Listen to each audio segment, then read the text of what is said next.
1. Trigger warning. In the course of this story, I went to the restroom in my backyard. I had what I feel was a good reason to, and precisely no one would have seen me doing so if they weren't an entitled twerp. This story begins with myself and my dog in the backyard, to which we'd been banished because the inside of my house was being painted. Dogs and wet paint are a thing that do not mix well at all, and bath time for my pupper is akin to all-out war. I would say the nuclear option, but that's reserved for when he must don the cone of shame. While we were outside killing time, waiting for the house to be dog safe again, I discovered I very much had to go to the bathroom, and since my backyard is pretty well secluded, and only visible really from above or by someone who's way up into my yard, I decided to go then and there. After the sigh of satisfaction, and before the stream had finished, I heard a very high-pitched whining sound, and when I looked up to see what the sound was, I looked up to see a quadroto drone flying above my backyard, presumably watching me. I don't really have a shy bladder, so I finished what I was doing, put myself away, and went back to my regularly scheduled dog entertainment programming. Later that day, after dinner, there was a knock on my door, and upon opening it I saw a very uncomfortable-looking police officer. He asked if I could step outside to speak with him, and I did so. He then asked me if I'd urinated in my yard recently, and when I raised an eyebrow and sort of looked at him like, seriously? He clarified that someone had called in and reported me for doing so, and the report has to be investigated since I live so close to a school. Close as a crow flies, there's a patch of swamp between my house and the school that is not easily navigable. With a car, it's closer to a mile to actually get there. I confirmed that I had and showed the officer where I'd done so, and then told him that the only people that had seen me were my dog and someone flying a drone over my backyard, and I was reasonably sure my dog hadn't phoned the police on me. The officer thanked me for my explanation, and said I was very likely not in trouble, but he would take it as a favor if I used the toilet for the time being. The next day, my dog was in the dog run by himself, sun-worshipping while I was working. I had the door open in case he started barking at neighbors or what have you. Suddenly he loses his fiercest war cry and starts making distress noises. I look outside to see what's going on, and there's a quadrotor buzzing around my dog, tormenting my poor dog. I do what anyone should do in that situation, grab my hose, set the nozzle to anti-aircraft, high pressure jet for the uninitiated, and zap the drone with the hose. Drone ceases operation and falls to the ground in my dog run. It had been chewed on a little bit before I reclaimed the thing, but it seemed fine. I took my dog and the drone inside and figured I'd hear from someone sooner or later. About an hour later, the doorbell rings and there's a 12 or 13-year-old kid on my steps with a bike helmet on, and his bike thrown into my garden. I ask if I can help him, and he demands I return his drone. I ask him why I should when all he's done with it in my experience is harass me. He starts foot-stomping and throwing a shrieking tantrum my cousin, who was 7, had grown out of, throwing many moons ago, demanding I give the drone back now. He actually concluded with a, "And that's final." I found that frankly adorable and started laughing. I told him to come back with a parent if he wanted the drone back, because he's not capable of acting like a grown-up for this conversation, and went back into my house. The kid actually tried, and failed, to destroy some of my garden before picking his bike back up and going home. Around 6 that evening, there's another knock at the door, and the kid's back with a man who is a little bit older than I am. I think he knew his kid was full of it because he sheepishly asked me if I robbed his son and stole his drone. I smirked a little bit at this, and told him exactly what his son had done with that drone and how it happened to come into my possession. His face couldn't decide between chagrin and fury, and he turns and asks his son if that's really what happened. His son just starts bawling because he knows he's caught. And the dad says, "When I bought you that drone, I said there was one rule: you don't bother people with the drone." The dad apologizes on his son's behalf and says I can keep it. The kid emits a squawk of indignation and fury and says, "I'm telling Mom." There's a bit of a scuffle between them while the dad wrangles the kid back into the vehicle they arrived in. And then the dad comes back and gives me his cell number with instructions to text him if his ex-wife should darken my doorstep. I said I would, and waved goodbye. mostly to needle the kid because the twerp had it coming. A few days later, around lunchtime, I heard an ominous bang sound, followed shortly after by a pounding on my front door. Not knocking, pounding. As I got closer to the door, I could hear high-pitched shrieking, and I connected some dots. Before opening the door, I found the drone dad contacted my phone and texted, "I think she's here." Then I opened my door and was greeted with the sight of an extremely irate, slightly younger than usual Karen. When the woman sees me, she starts screaming at me for stealing from her precious boy, and how I am just the worst human being to grace the face of the earth, in her estimation. She's got quite a head of steam worked up, and I can see almost immediately that I'm not allowed to talk. So I decide to pour gasoline on this fire and send a follow-up text. "I can see why you got a divorce." Right when I hit send, this woman slaps the phone out of my hand and onto the ground, and demands I look at her while she's talking to me. I go for a non sequitur and say, "At me." This startles the Karen long enough for me to clarify, "Talking at me, this isn't a conversation." It's worth noting that this was about 12:30 p.m., and this woman had Merlot breath so strong I felt like I was getting a buzz just by being yelled at by her.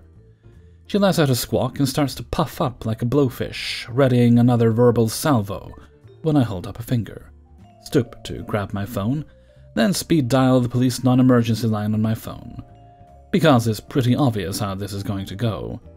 When she demands to know who I'm calling, I tell her calmly that I'm calling the police.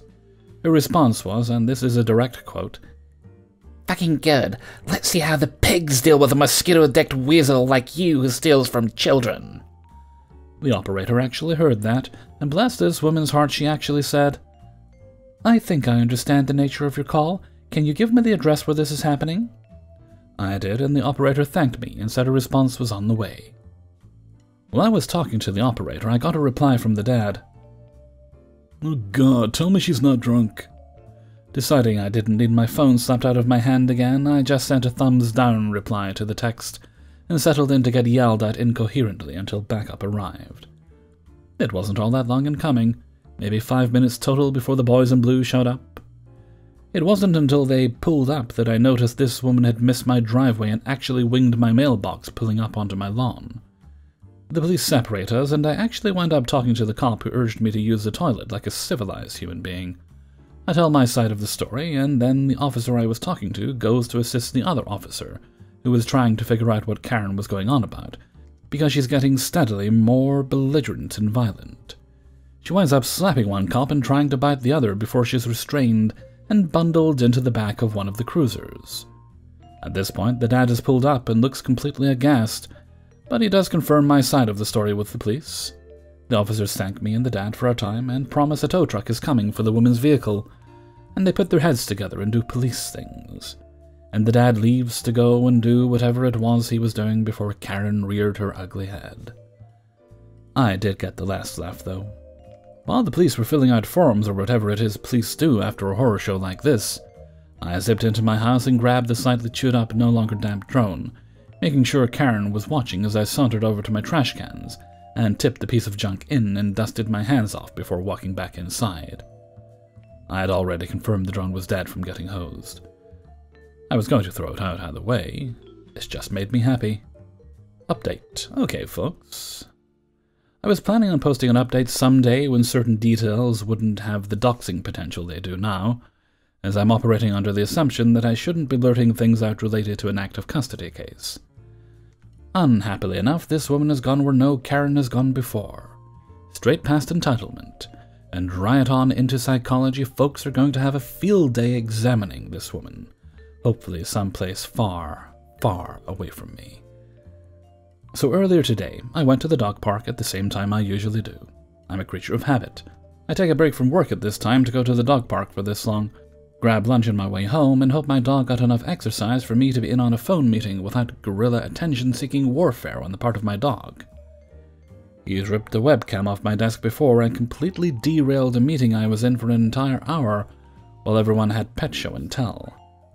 There's a really large SUV with limo-tinted windows sitting idle in the parking lot, which isn't really strange because the dog park's parking lot happens to be a very popular lunch spot with folks who work nearby.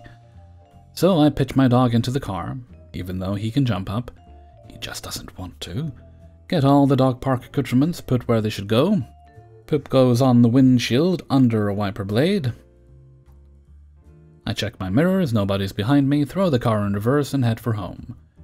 Realize pretty quickly that the SUV following uncomfortably close behind me is the same car I noticed, and dismissed in the parking lot and get that creepy crawly is this creepy or am I paranoid feeling. I assume it's a coincidence, so I don't wind myself into an anxiety spiral, but I continue on mission. I want lunch, my dog will be very upset if he doesn't get his first out-of-the-bag French fry. In between the dog park and my fast food restaurant of choice, there's a rather steep hill with a stoplight. Relevant piece of information, I drive a manual. For those who don't know, making a manual roll forward on a steep hill from a dead stop isn't precisely simple, and is very easy to roll back a foot while putting it in gear. So naturally, while I was distracted trying to figure out what this SUV was doing, I rolled 6 inches back and gave the SUV a love tap because it was that close. Yes, the cars collided. No rational human being would consider that an accident worth bothering the police over. There simply wasn't enough room for my car to speed up to a point where anything more severe than a paint smudge could have happened. We were also in the middle of a busy intersection. My plan was to get off that godforsaken hill and pull over someplace where there's more room to maneuver than a 2-lane road on a steep slope. So I roll forward and look for a spot with enough space for 2 cars to pull over, before I make it a car length. This SUV has started to lay on their horn and flash their high beams at me repeatedly. I proceed with my plan because road safety is a thing they teach in driver's ed. I pull in and exit my vehicle, bracing myself for whatever it is that's coming, and the SUV proceeds to sit there. No doors open, car just ominously idling. It's a tall enough SUV that I can't really see over the hood very well, and I'm not going to start something by walking around to the side of the car. A few minutes pass, and then 2 police cruisers roar up to us with sirens on, and moving at an alarming pace for a run-of-the-mill not accident. The 2 officers block both our cars in and exit their respective vehicles with weapons drawn. I put my hands up and start pretending I'm a statue, because what the actual fluff is going on?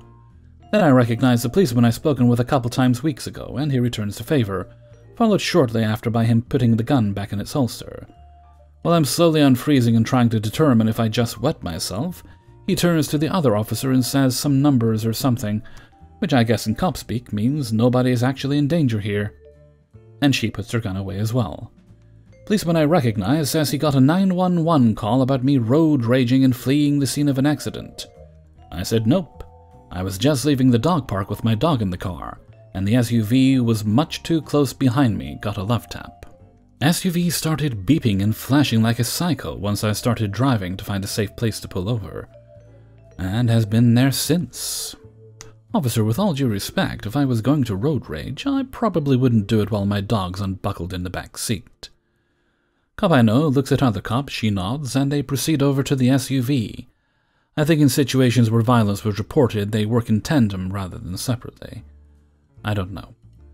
When the officer reaches the SUV's window, the window rolls down and his jaw drops. And then, I shit you not, people, he actually facepalmed.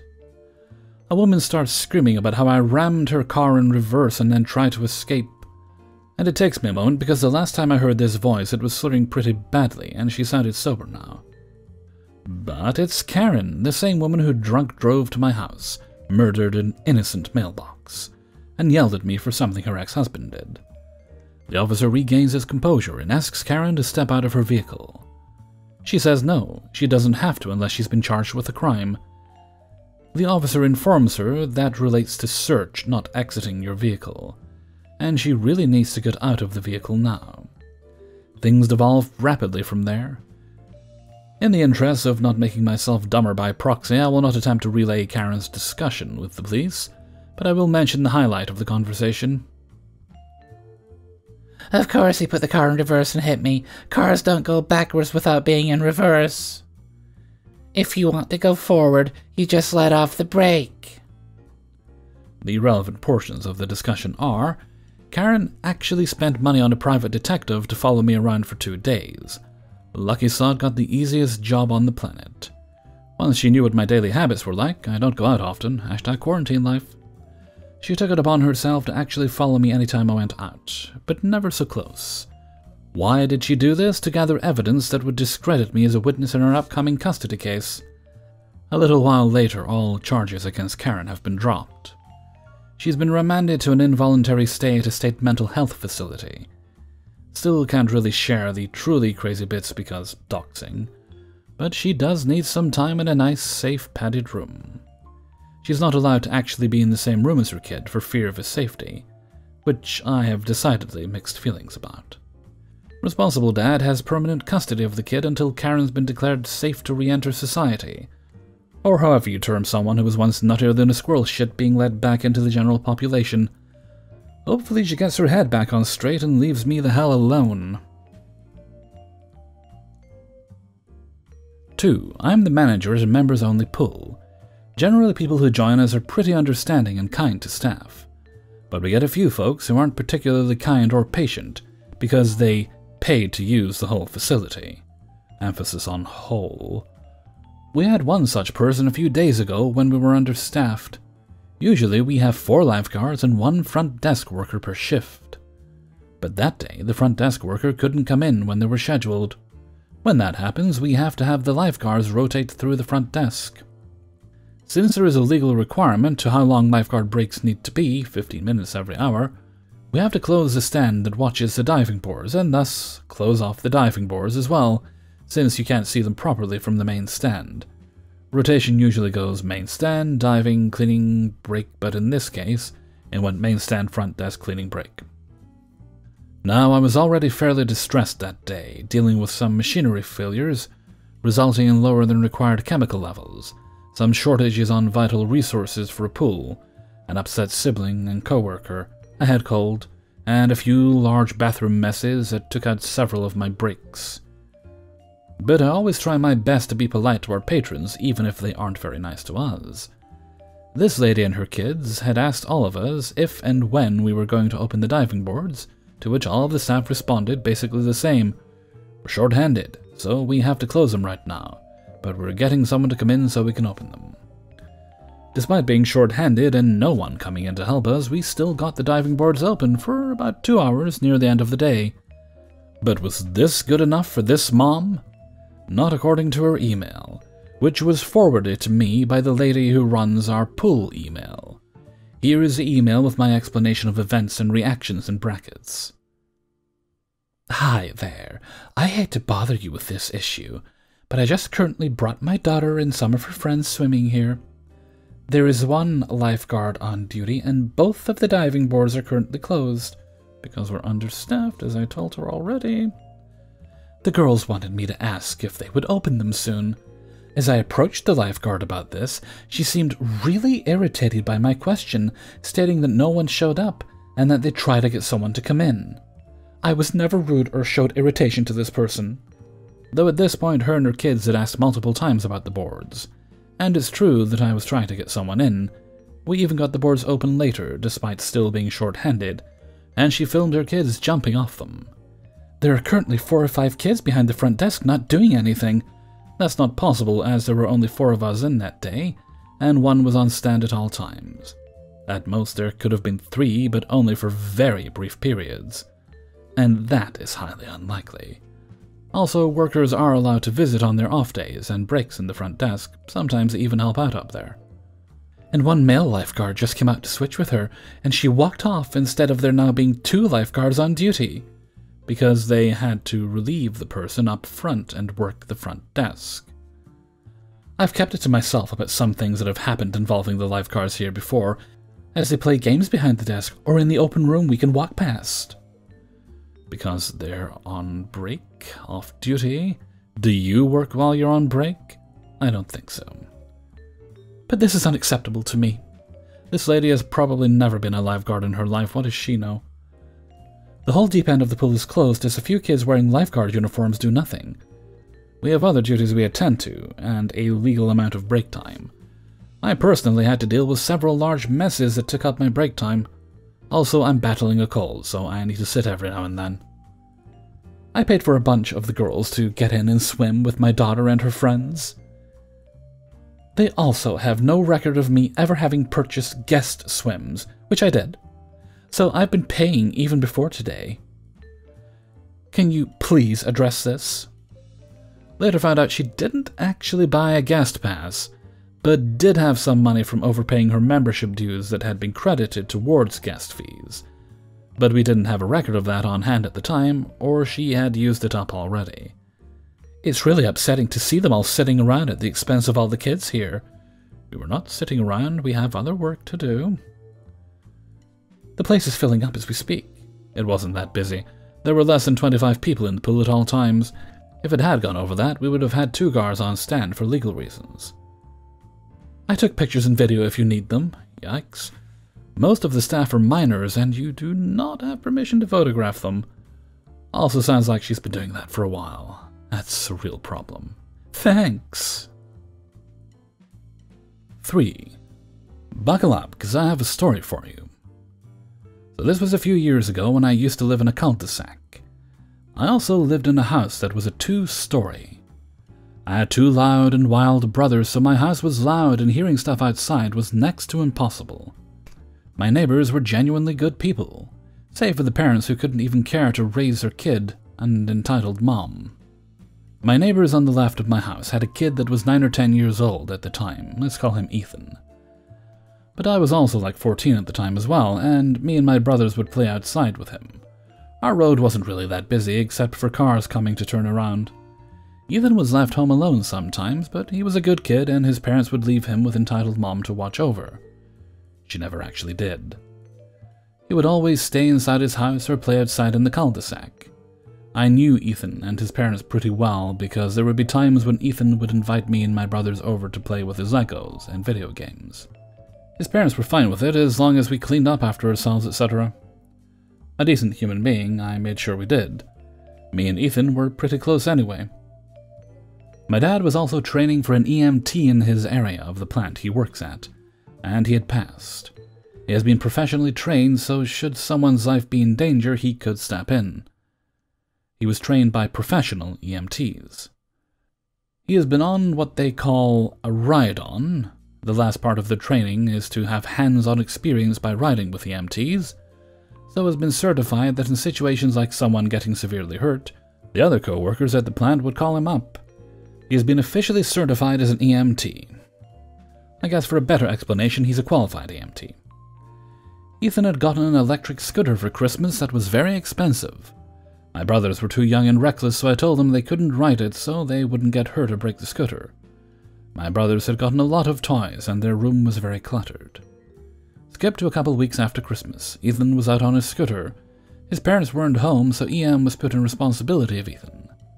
I was in my brother's room tidying up because their room was cluttered with toys. The TV in their room was on, and they themselves were loud as can be. I was cleaning up by the window when I heard some kind of crying. I couldn't tell if it was a playful screaming or real screaming, so I looked out the window to see Ethan on the ground. There were 2 kids that he was playing with just hovering over him. As a decent human in society, my first instinct was to see what happened. I bolted down the stairs and dashed out the door, still in my PJs and no shoes, and simply told my dad, "Ethan's hurt." That day my mom was out shopping and it was me and my dad in charge. Well, when I went outside, I ran over to Ethan and asked what happened. The other 2 kids explained that Ethan was riding his scooter when he suddenly fell over. Ethan was screaming, crying. He was seriously hurt. I ran back into my house and told my dad that Ethan needed help. My dad ran outside and told me to watch over my baby brother inside. A couple minutes later, my dad came inside carrying Ethan and laid him on the couch. My dad told me to call Ethan's dad, so I called him, explained what happened, asked him to come over as soon as possible. I wasn't paying close attention to what was going on. This was also like 3 years ago. But after Ethan's dad said he was coming, I remembered EM was supposed to be watching over him. And through the whole thing, not once did I see her. I wasn't thinking about her being concerned or how she wasn't there. I was more worried about Ethan's safety. Well, I still had to go tell EM what happened and that Ethan was at my house.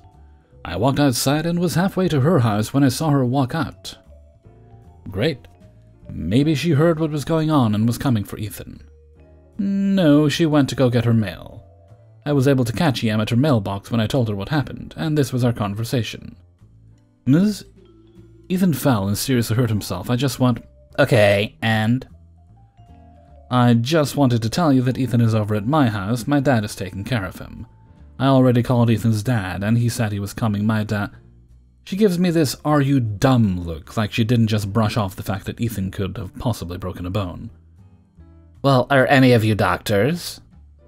No, ma'am, but my dad is a certified EMT, and I walked off. I had told her what she needed to know. Ethan's dad came back and brought him to the emergency room. The next day, Ethan came and told and showed me that he had broken both of his arms.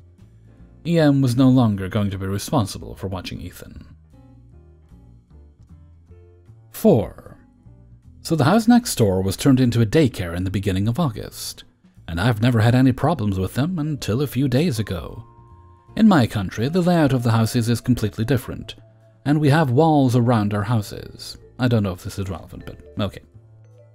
I was hanging in the backyard listening to some music. It was very hot, and I wanted to get away from the electronics for a while, so I decided to just chill there. From my porch, I heard the kids playing and screaming, so I turned the music a little bit louder and figured it would be okay. My mom was at work, and my father was out of town for a few days, so it wouldn't bother anyone. Just for clarification, the songs were family-friendly, but they were mostly gay. So, I turned off the music and went inside, as the sun was setting. That's when I heard the doorbell. I thought it was mail since I was expecting a package to be delivered. I answered it, and that's when I knew trouble was coming. Who is it? Oh, I'm EM. My son goes to the daycare next door. I went outside and opened the gate just to see the Karen of Karens right in front of me. The woman had the typical Karen haircut and blonde, almost yellow hair. I just put a smile on my face and tried to be nice. How can I help you? Hi, sweetie. I noticed you were listening to some music. It was you, right? I recognize the voice from the pitchy singing. Yes, it was me. Again, how can I help you? You know, that wasn't an appropriate song for a young lady like you. Pardon me? Sorry if this seems out of the blue. I'm just trying to look after the kids, you know. The volume was really loud, and the lyrics were very inappropriate. Where's your mommy so that I could talk to her? Yes, she did say mommy as if I were 5. For some fucking reason, I started laughing. Thought the situation was funny since I'd never imagined this kind of thing would happen to me. I have a history of laughing in very inappropriate situations. As I laughed, EM's face would just get redder and redder, and she started to pound her feet on the ground and pout at me. What is so funny? Nothing. Where's your mother? I need to talk to her about your behavior. Well, my parents aren't home, and no, the lyrics were not inappropriate. It didn't even have curse words in it, and even if it had, I don't think my mommy would mind. Well, I'm gonna wait here until they get back, just to be sure. I don't want my kid and others to listen to this bullshit.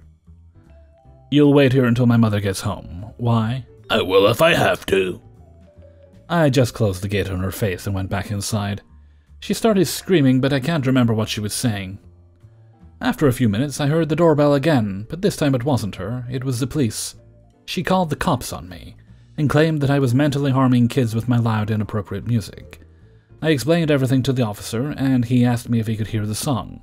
I showed it to him, and he said it was fine, and warned me to keep it down so I don't bother the neighbors. The EM kept staring at me as I closed the gate. I just smiled and waved at her as it closed. I'm pretty sure I heard a very bad slur on my way inside. A few hours later, she harassed my mother in the entrance of the house, and also as my mom parked in. My mom just ignored her. A while later, I was leaving my house to come to school, when I saw one of the people who work at the daycare, and decided to talk to them. I wanted to ask if it bothered them when I turned on my music. I know, it's my house. I have lived there my entire life, and I should not do things just because they're occupying the house next door, and I won't. I just wanted to talk to her because if I happened to encounter that woman again, I could at least say they told me it was okay. This is how the conversation went. Good morning, I'm OP from the house next door. I wanted to talk to you about something. Oh, hey, OP, what do you want to talk about? Well, I had problems with a mom from your daycare because of my music, and I wanted to ask, does it bother you or the kids? I can't tell you not to listen to music outside your house just because the kids are playing outside, so...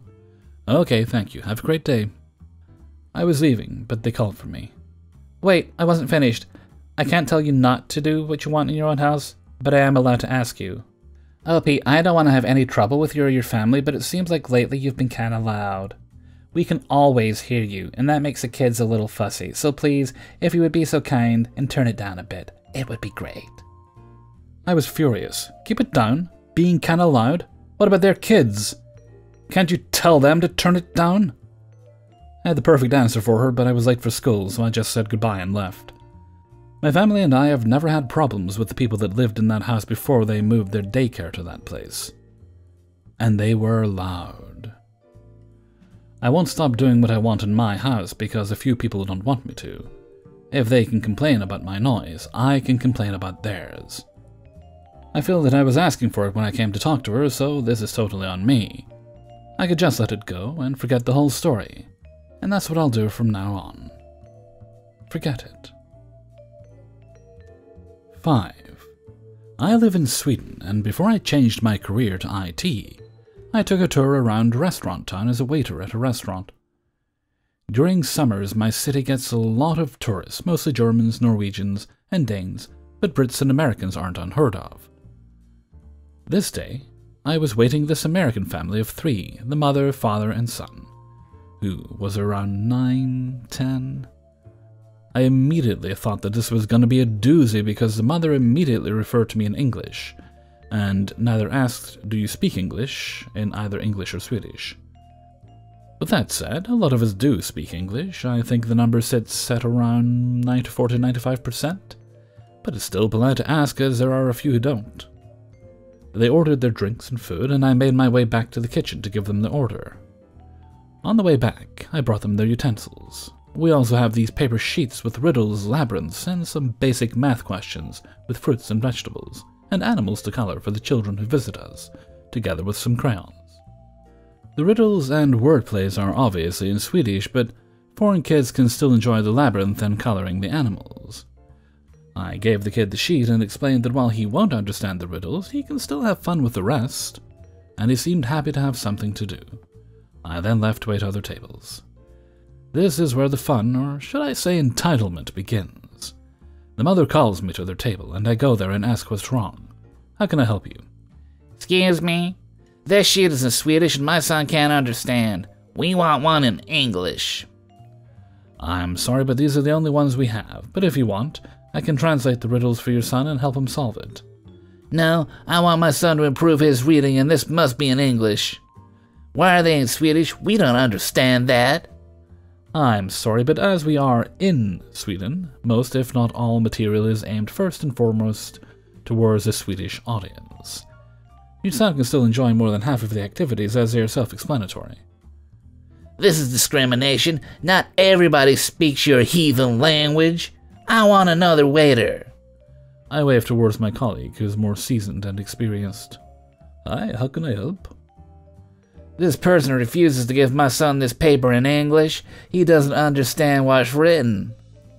Sorry, we only have these in Swedish, but there's a bookstore in the next block that I know sells these kind of riddles and questions in English, if you want to buy him something to entertain himself. We shouldn't have to. The customer service of this place is awful. Why are they even in Swedish if everybody speaks English here? The funny thing is that while this is aspiring, the son just sits there, happily coloring the tiger. He's completely in his own world and seems to have a good time. The rest of the night was fairly uneventful, but she gave me the evil stare every time I served them.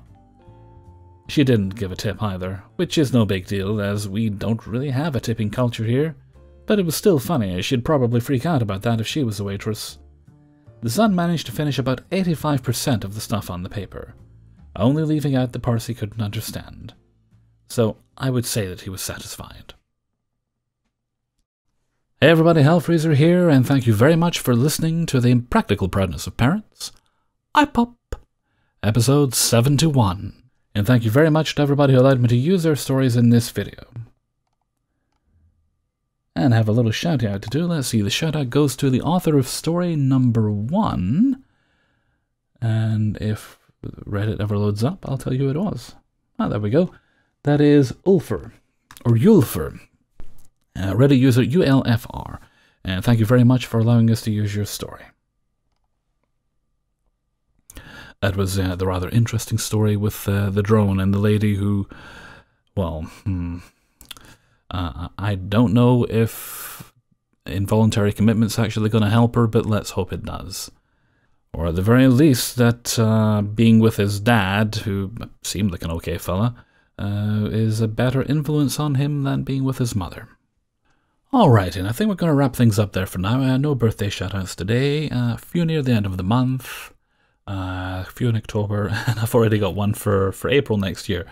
It is fine to send them in early. I check the list every time, so I try to. So if I do it, it then goes into another folder that's marked birthdays complete. And that's how I keep things organized. I'm much more organized in terms of emails than I used to be. I currently only have one message in my inbox that I haven't responded to because I just want to give a bit of thought as to how I word it, because it's a bit more personal. It's kind of sort of YouTube related, but also not YouTube related. Anyway, I'm going to head off for now. So until next time, thank you very much for listening, and take very good care of yourself.